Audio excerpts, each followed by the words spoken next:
አንድ ቪዲዮ ካየን በኋላ ከዛ በኋላ ዲያቆን ጸጋዬ የኪዳነ ምህረት የሚዜም ዜማ አለና እሱን ያቀርቡልናል ተብሏል። ከስር ተጽፎልናል። አንዳንድ ሰዎች የተወሰኑ ሰዎች ፒዲኤፉን አግኝተነዋል እያላችሁ ስላላችሁኝ ከልብ አመሰግናለሁ። ለምን ይዋሻል የሚል ጥያቄ ነው። ምስባክ ያቀርቡልናል። ክርስቶፎረስ የት ነው የምትሄደውና እንጂ እና እሺ ቪዲዮ አሁን ደረጀ ቅድም ተናገረ ተብሎ ለሚወራው እሺ ተመልከቱ። እሺ አንድ ቪዲዮ ላሳያችሁ። ምክንያቱም በዚህ መሃል አስተዋይ ሰው ይኖራል ማለት ነው። የተደሰኮረው ዲስኩር ምን ያህል እንደሆነም እንዳታዩ ነው። ይሄ አሁን የማሳያችሁ ቪዲዮ ከፍል አድርገውና ግሬት ኮሚሽን ላይ የቲያትር ቡድን አለ እና ተበትነዋል። መጨረሻ ላይ በግልጽ ምነግራችሁ ተበትነዋል። እውነት ነው። እኔ መቼም ስለማቃቸው ነው የምናገረው። እንደገና እንደ አዲስ ለመደራጀት ባለፈው አመት የሞከሩበት ነገር አለ።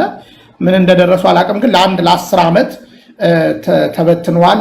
ጥላውን ጉክስ አለበት፣ ደበሽ አለበት፣ ቲቲሲ ተስፋዬ አሁን ውጭ ሀገር ሆኖ ቤተክርስቲያንን የሚሳደባለና እሱም እዛ ውስጥ አለበት። በነገራችን ላይ ተስፍዬን ከዚህ በፊት አናግሬዋለሁ። ተው ቤተክርስቲያን ላይ የምታወራውን ነገር ብታቆም ብዬ ተስፍዬን በፍቅር ነግሬዋለሁ። በእውነት ለመናገር እሱ ነበረበት። የተለያዩ ሰዎች አሉ እና እንግዲህ ጥላውን ጉክሳ እውነት ለመናገር ምን እንደያሉ ድራማ እንደሚሰሩ ተመልከቱ፣ ስሙ። አሁን ደረጀ ተናገረ፣ ኮሜዲያን ደረጀ ለምትሉ እሺ ስሙ። እናንተ መድረክ ላይ የሚሰራ ድራማ ቀጥል። አንድ አመት አንድ ቀን ይፈፈናል ብለን እኔም እናትም አባም ማወይም የነፍስ አባታችንም አንድ ላይ ሆነን አንዴን ቀድሳለን፣ አንዴም እናቀራራለን። እንትን እኮ ነው ተረቱ ራሱ በዋልድባን በአመት አንድ ቀን ይዘፈናል ብሎ መንገዱን ሰንጥቆ ከፍቶ ሰጥቶናል። ተረቱ ራሱ ፈጥሮለታል። እንዴት ዋልሽ? ደህና ዋልሽ ወይ? ደህና ዋልሽ? ለሃይማኖት እንኳን ሚስቱን ራሱን ይገል የለም እንዳሳምሮ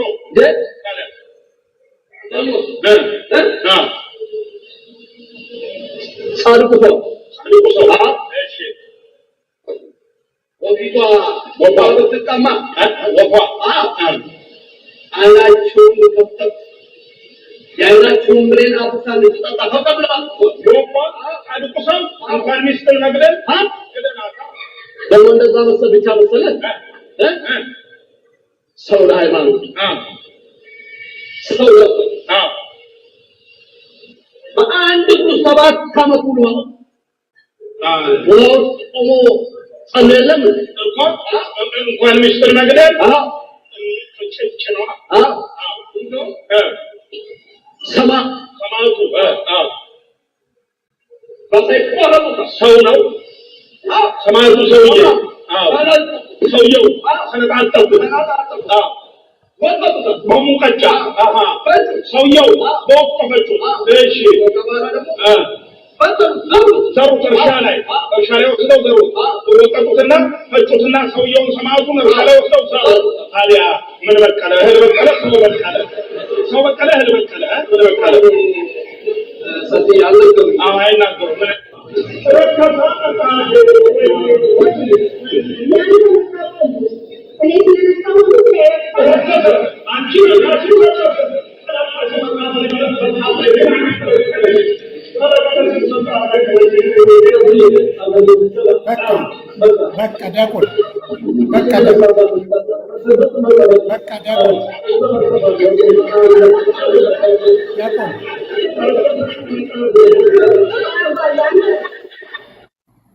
በቃ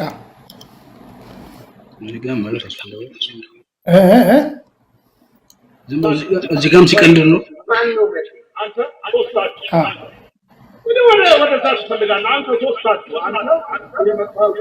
ይሄ ጌታቸው ነው።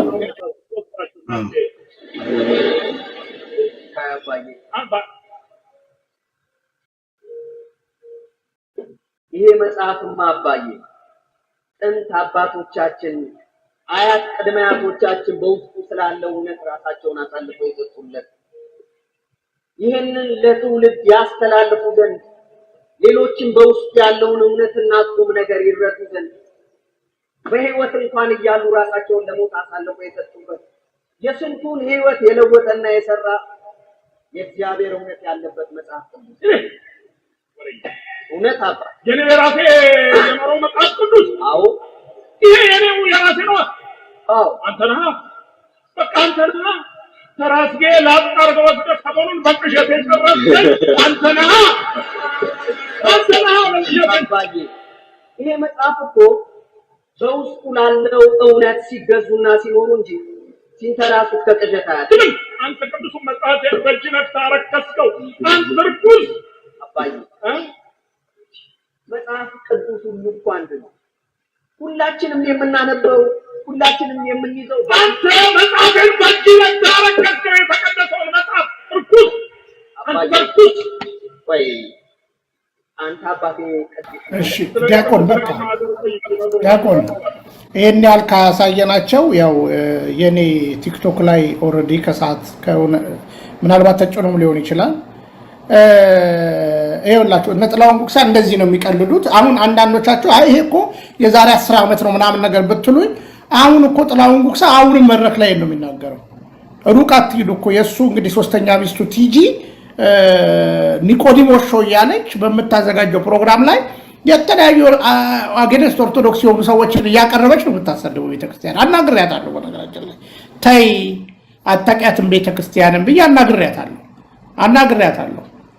እና ይሄ ነው እንግዲህ በሐሰት የሚከበር እግዚአብሔር አለን ብለን መሞገት አለብን። እና ምናልባት ሰሞኑን እንግዲህ አግኝቼዋለሁ የምትሉ ሰዎች የቃለ ሕይወትን የወሰደችው በነገራችን ላይ ግሬት ኮሚሽን ላይ ነው ይሄ የድራማ ቲም ያለው። አሁን የምታዩት ጌታቸው ነው፣ ጥላሁን ጉግሳ፣ እነደበሽ ምናምን ሲደሰኩሩ ነው የሚውሉት፣ ግን አያውቋትም ኦርቶዶክስን።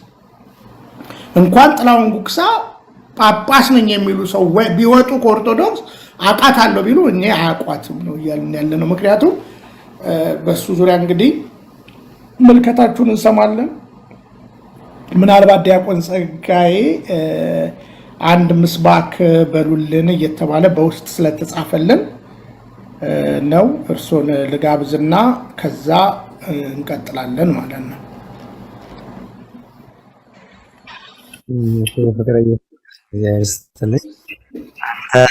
ደስ ይለኛል አንተ ነው የምልህና ደግሞ እኔ በእድሜም ልጄ ነኝ። ስለዚህ አንተ ብትልኝ ደስ ይለኛል። ለአክብሮቱ እግዚአብሔር ያክብርልኝ። እሺ ለመታዘዝ ያክል እንግዲህ ብዙ ሊቃውንት አሉ፣ ይቅርታ አድርጉልኝ። ለመታዘዝ ያክል ነገ በቅዳሴው የምናዜመው ምስባክ አብረን እንላለን ማለት ነው። ነገ ያው አብረን ቅዳሴውን ስንተሳተፍ ስመትቤ ለዓለም አሐንጽ ምህረተ በሰማይ ጸና ጽድቅከ ኪዳነ ተካየርኩ ምስለ ሄሮያኔ መዝሙረ ዳዊት መዝሙር 88 ቁጥር 2 ላይ ነው ያለው የሚገኘው። ስመትቤ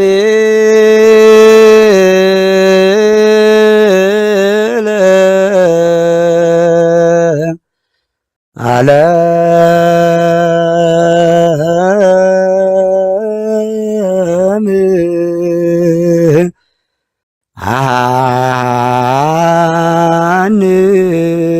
አሐንጽ ምህረተ በሰማይ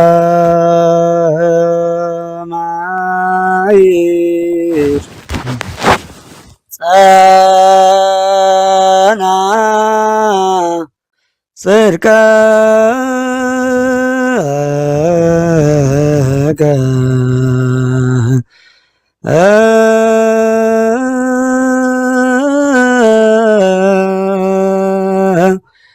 ኪዳነ ተካየርኩ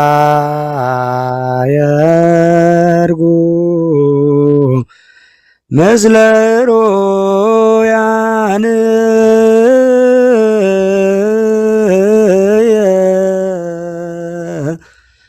አንድ አብረን በለው ስመትቤ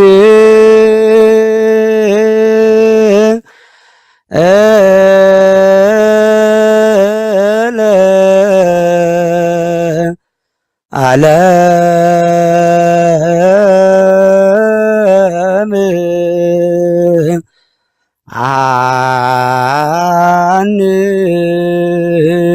አንጽ ምሕረተ በሰማይ ጸና ጽድቅከ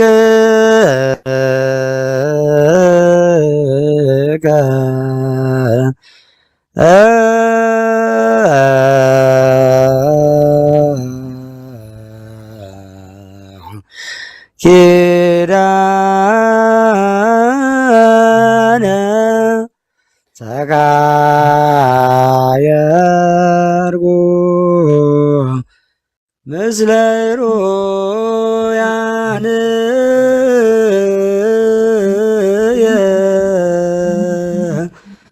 እንግዲህ እናታችን የቅድስት ኪዳነ ምሕረት አማላጅነቷ ረድኤቷ በረከቷ አይለየን። ወንድማችን እንግዲህ ፍቅረ ኢየሱስ በርታ፣ ጥሩ ነው አካሄዱ ላይ እንግዲህ በጣም ደስ ይላል። ያው እኛም ከጎን ነን። እንዲህ መምህራን እንደዚህ ሲሰባሰቡ ደግሞ ያው በደንብ እንጠቀምባቸው፣ ቃለ እግዚአብሔሩን እንማማር። እንደው የነሱን አንዳንድ ምስጢር አንዳንድ የሚሰሩትን ድብቅ ሴራ ማጋለጡ እንዳለ ሆኖ የእኛንም ደግሞ ሰው ከማጽናት አንጻር ቃለ እግዚአብሔሩ ላይም ትኩረት ቢደረግበት ብንማማር። በእርግጥ ጆሮ ያለው መስማትን ይስማ ነውና የማይወናበድ ስራ ነው እየተሰራ ያለው የሃይማኖት ስራ ሳይሆንና ለሁሉም ሰው ግልጽ ነው። ቅድም ምናልባት ዲያቆን መምህር ሕዝቅያስ ጠቅለል አድርገው አስቀምጠውታልና በእነዚህ እሳቸው ባስቀመጡት 5 ምክንያቶች ከቤተክርስቲያን የወጡ ሰዎች የሚያደርጉት ስራ ነው አጠቃላይ የሚከናወነው ስራ እንጂ የሃይማኖት ስራ ያስተምሮ ስራ እስካልሆነ ድረስ እኛ የኛን ኦርቶዶክስ የማጽናቱን የማስተማሩን ስራ ትኩረት አድርገን ብንሰራ፣ ከዛ ውጭ ደግሞ አንዳንድ ያው እነዚህ የሚሰሩትን ማሻጥሩ ማውጣቱ እንዳለው ነው ማለት ነውና ቃለ እግዚአብሔር ላይ ትኩረት ብናረግ ብንማማር ጆሮ ያለው መስማትን ይስማ ነውና ኦርቶዶክስ ሃይማኖት ማምለክ አይቻልም በሚቻልበት ዘመንም ኖራለች እና ያው አሁንም በእርግጥ ያ ዘመን እየመጣ ይመስላል። እንግዲህ እግዚአብሔር ይሰውረን፣ እግዚአብሔር ያጽናን። እግዚአብሔር ይስጥልን። እኔንም አክብረ ስላስገባኸኝ በእውነት እግዚአብሔር ይስጥልን፣ እግዚአብሔር ያክብርልኝ። አይገባኝም ይቀርበልኝ። እንግዲህ ብዙ መምህራን ባሉበት ያው ወጥተው መናገር ነው። ነገ አብረን ቅዳሴውን አብረን እንድናስቀድስ እንድናዜመው ለማለት ያክል ነው። እግዚአብሔር ይስጥልኝ ወንድሜ።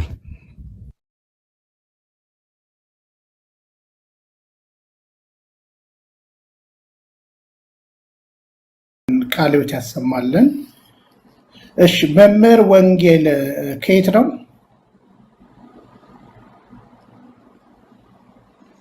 መምህር ወንጌል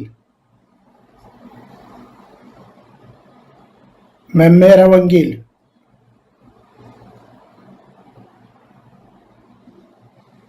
አይሰማም?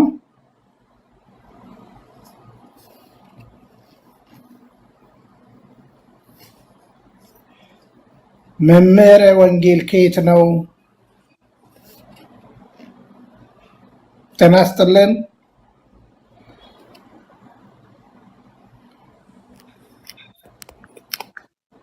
አይሰማም?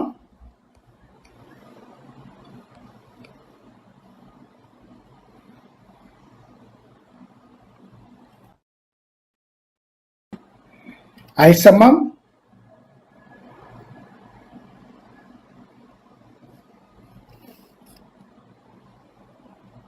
እሺ እሸቱ መምህር እሸቱ ጉታ ከየት ነው?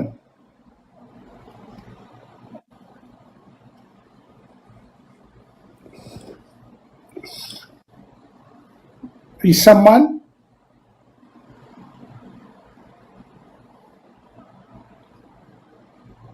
መምህር እሸቱ ጉታ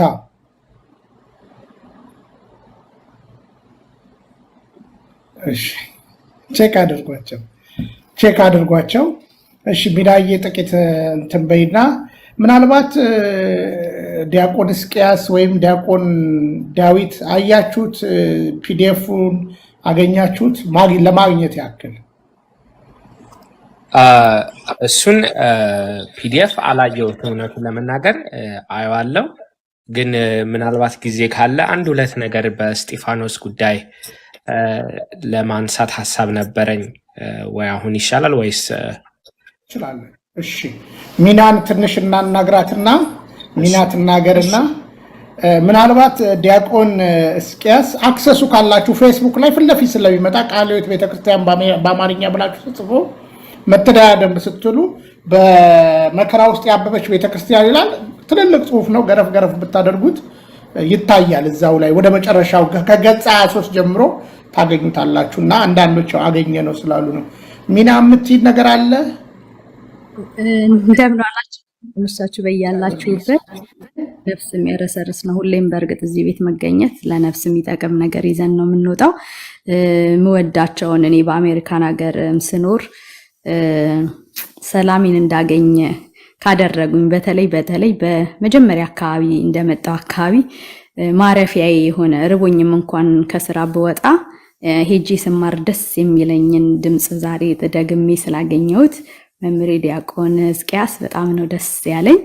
እንግዲህ ወንድሞቻችን ልጆቻችን ደግሞ እነ ዲያቆን ዳዊት እነ ዲያቆን ጎርጎርዮስንም ስላየው አሁን ደግሞ ወንድሜ ጌታሁንም መጥቷል። ሁላችሁም መምህራን፣ ዘማሪያን፣ አባቶቻችን ሊቃውንት ሁላችሁንም ሰላምታ አድርሻለሁ።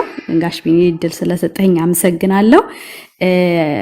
ስለ ቤተ ክርስቲያናችን ስለ ንጽሕት ርትዕት ሃይማኖት እኔ አንድ ነገር ነው የምለው ወንድሞቼ፣ የሰው ልጅ እድሜው ቢበዛ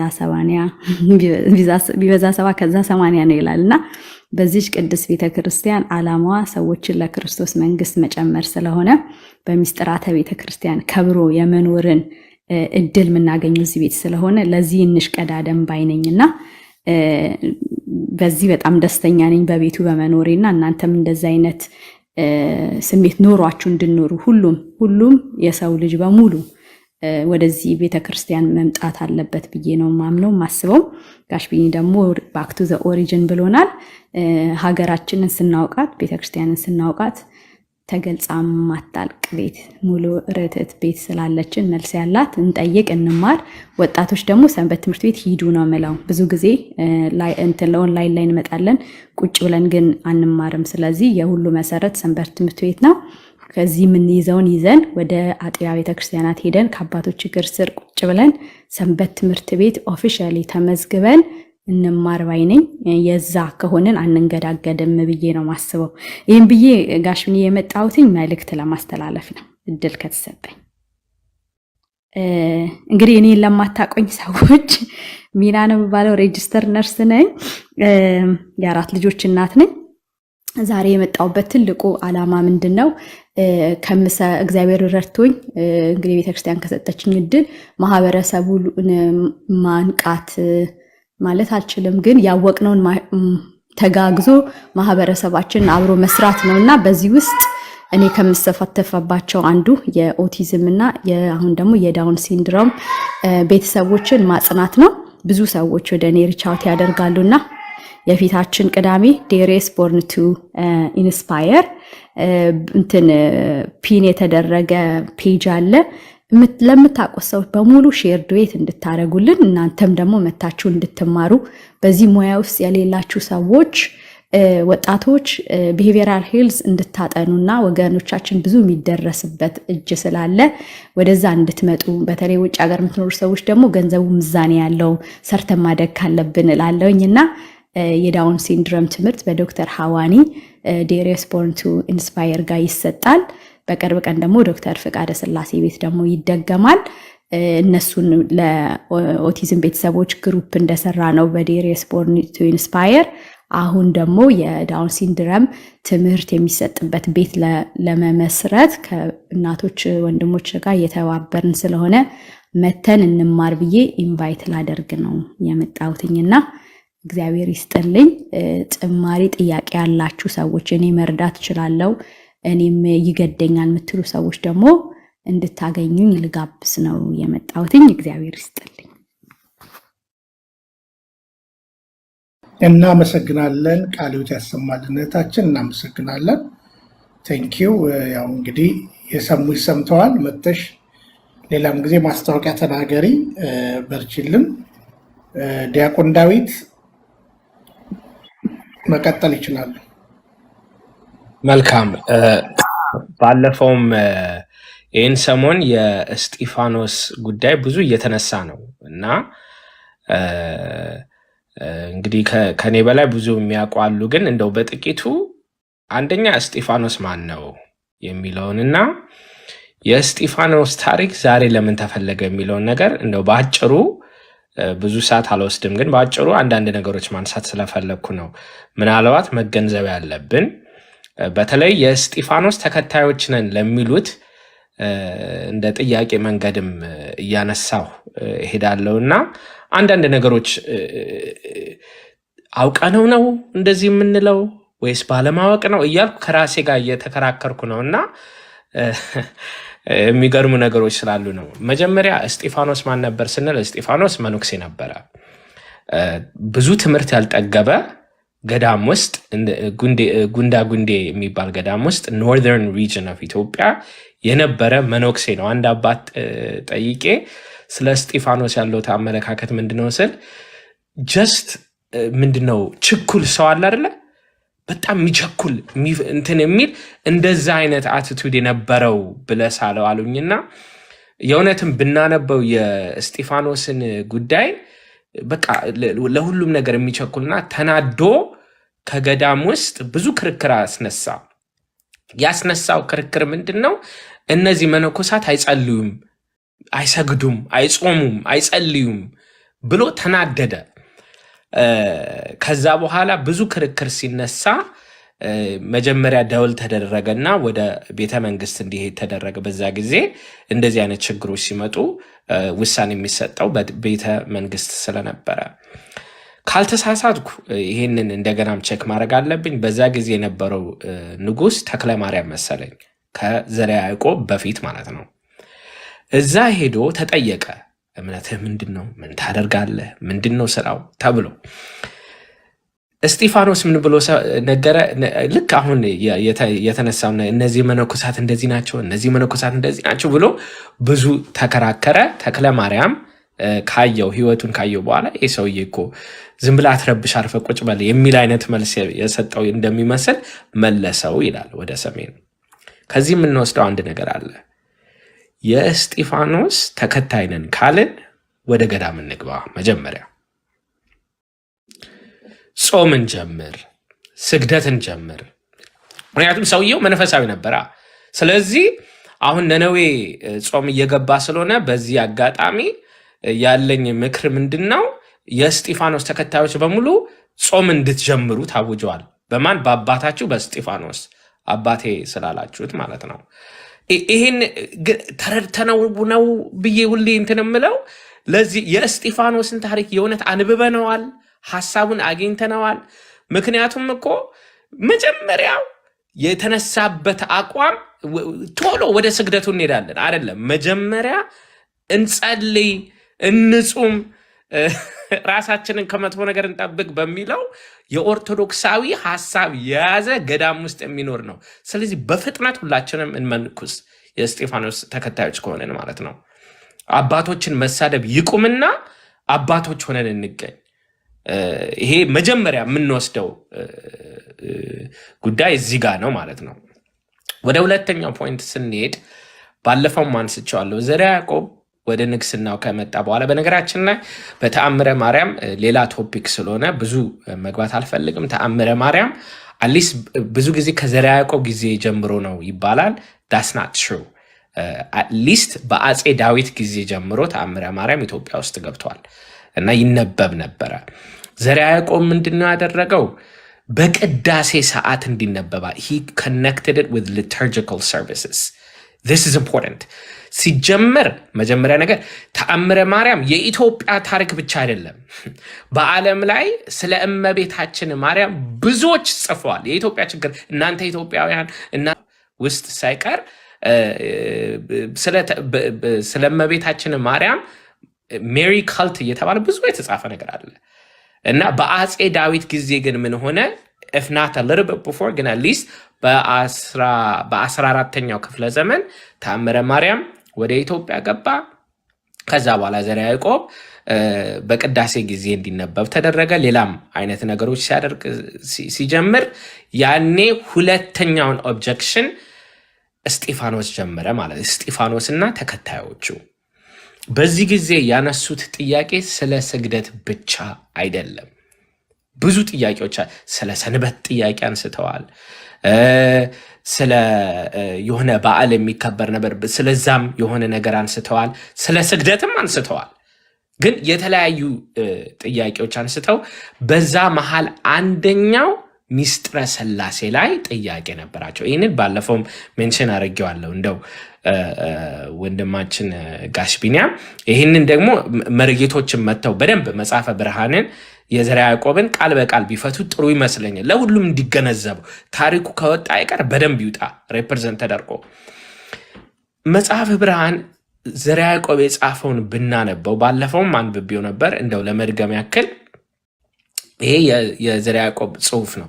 ሰምአ ኦ ብእሲ ወልደ እስጢፋ ረጉም በባሕረ ካድ ስጡም ይልና ዘትብል ይሰግድ ለማርያም አንተ የእስጢፋኖስ ተከታይ የተረገምክ በክህደት ባህር ላይ ያለ ለማርያም አልሰግድም የምትለው ይልና ትብሉ አ ይላል።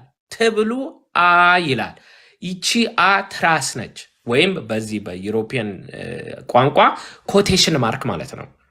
ከአ በኋላ ያለው ኮቴሽን ማርክ ብለን እንውሰደው እና ትብሉ አ ይልና ምንድን ነው የሚሉት? ሰለስቱ ቃል ወሰለስቱ መንፈስ ይላል። ሶስት ቃላት አሉ። አሁን አብ ወልድ መንፈስ ቅዱስ ብለን ነው የምናምነው እኛ። እነሱ ግን ሶስት ቃላት አሉ፣ ሶስት መንፈስ አሉ የሚል የሆነ ሌላ አይነት ትምህርታዊ አካሄድ ነበራቸው። ይህንን ሲመልስ ዘርዓ ያዕቆብ ምን አለ? ወንህነ ንብል አሃዱ እግዚአብሔር፣ እኛ ግን አንድ እግዚአብሔር እንላለን። አብ ወአሃዱ ቃል፣ አንድ ቃል እንላለን። ዘውእቱ ወልዱ፣ እሱም የእሱ ልጅ ነው። ወአሃዱ መንፈሱ ዘውእቱ ጰራቅሊጦስ ዘውእቱ ጽምረተ ሥላሴ። ይሄ ነው። ስለ መንፈስ ቅዱስ ደግሞ በጰራቅሊጦስ መንፈስ ቅዱስ ነው፣ ሶስተኛው አካል ማለት ነው። ስለዚህ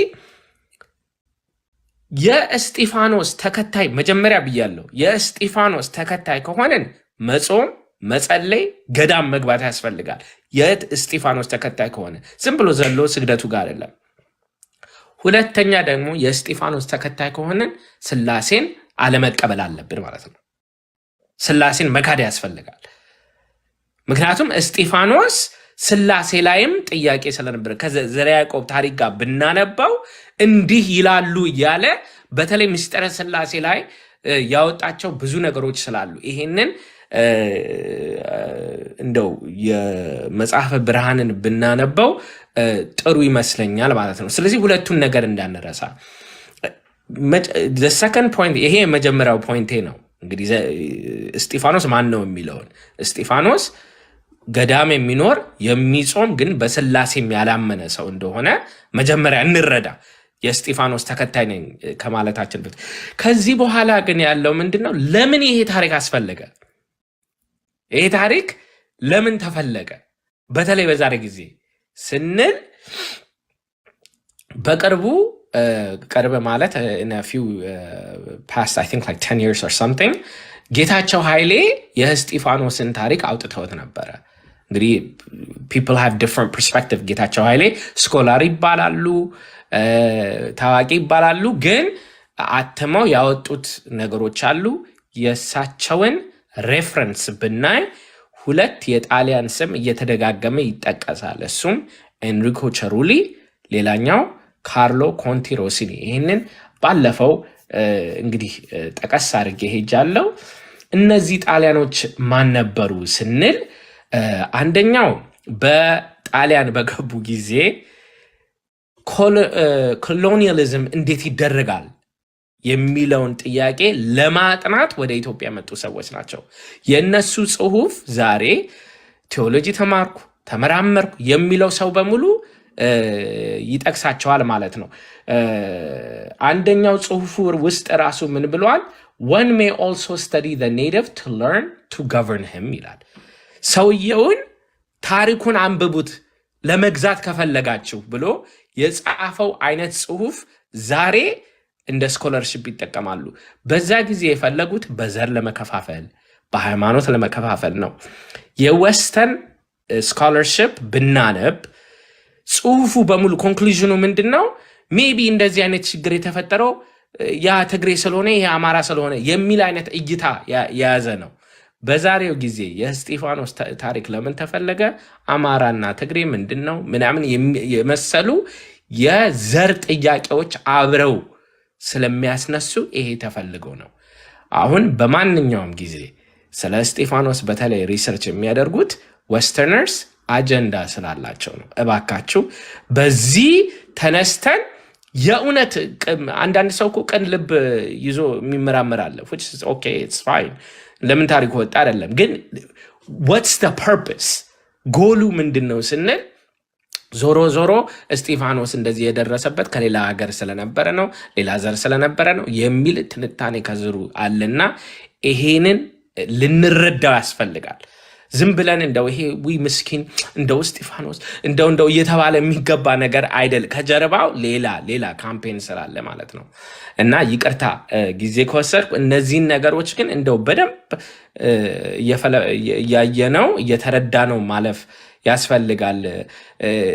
ኢትስ ላይክ ትሬንድ ሆኗል አሁን ዛሬ። እኔ የእስጢፋኖስ ተከታይ ነኝ በበኩሌ ማለት ትሬንድ ሆኗል በቃ ኩል ነገር እና ሁሉም እየተነሳ ግን አላነበበውም፣ ታሪኩንም አያነቡትም፣ እስጢፋኖስም ማን እንደሆነ አያውቁትም ለማለት ነው።